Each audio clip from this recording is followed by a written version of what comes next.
Welcome to the Friend Talk podcast. I'm here with Chris Thompson, exploring the deep and diverse world of friendships. Chris, let's dive deeper into what makes these relationships tick. What, in your view, are friends really for? Well, Emily, friends are like anchors in many ways. They keep you steady and secure, provide comfort during storms, and are there to enjoy the calm seas with you. They're essential for our emotional well-being, acting as mirrors that help us see ourselves more clearly. That's beautifully said, Chris. Speaking of lasting bonds, tell us more about your best friend. What makes that connection special? My best friend, Alex, is someone who's seen every version of me. What makes our connection special is the unconditional acceptance and the history we share. We've navigated life's ups and downs together, which has only strengthened our bond. There's something so powerful about that kind of history. Moving on, what do you treasure most about your friendship with Alex? The thing I value most is the trust between us. I know I can count on Alex no matter what. We can be completely honest with each other. And that's not something you find every day.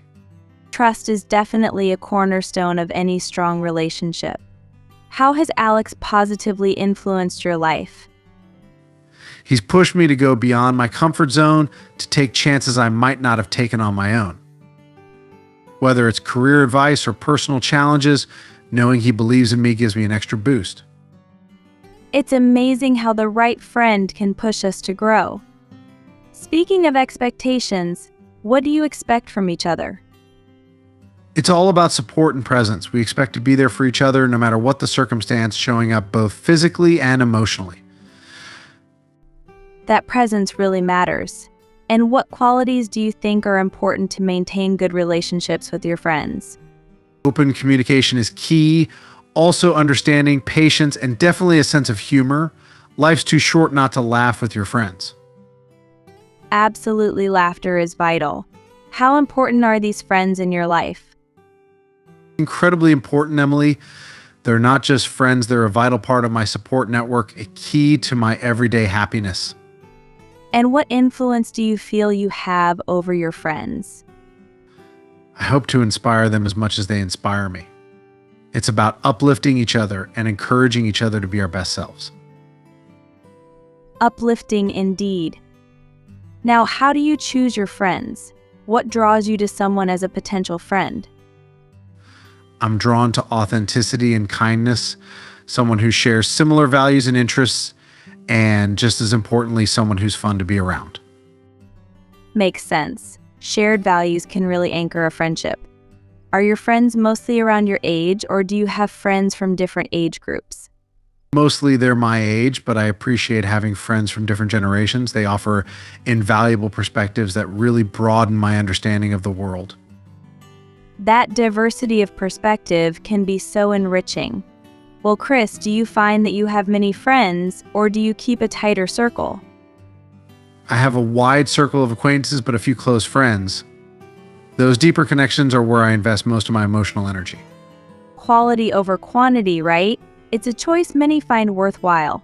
Now, Chris, talking about time, do you find yourself spending as much time with your friends as you do with your family? It varies, Emily. Some weeks I'm all about family, especially around holidays or special occasions. Other times I'm catching up with friends. Balance is key, and both are integral to my life. And when do you usually see your friends? During the week or more on weekends? Mostly on weekends, but we try to grab a midweek dinner or coffee when we can. It helps break up the routine and keeps our connection strong. Switching gears a bit, what kinds of activities do you and your friends enjoy together? We're pretty outdoorsy, so hiking, biking, and sometimes just a barbecue in the backyard. We also share a love for music, so concerts are on our list whenever possible. Sounds fun. Did your friends ever get you into trouble when you were younger? Oh, definitely. We had our share of misadventures, but nothing too serious. It's part of growing up, testing boundaries and learning from those experiences. Have you remained friends with many people from your childhood? A few, yes. It's special to have those long-term friendships. They're like chapters in the book of my life, each one with its own story. What's the longest friendship you've had? since kindergarten, so over 30 years now. It's incredible to have that kind of longevity in a friendship. Maintaining friendships isn't always easy. What do you do to keep these bonds strong? Regular communication is crucial, whether it's a text, a call, or a meeting up, and always being there for the big moments like weddings or birthdays, no matter what. That makes sense.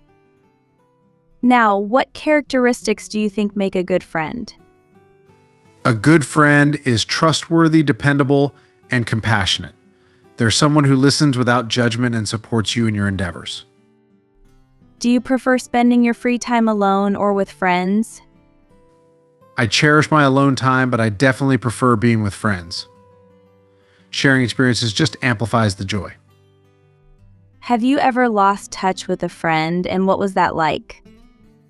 Yes, it's happened as life took us in different directions. It's sad. But sometimes you grow apart. You learn to cherish the good times you had together. That can be tough. Do you ever worry about losing your friends? Sometimes, especially when life gets busy.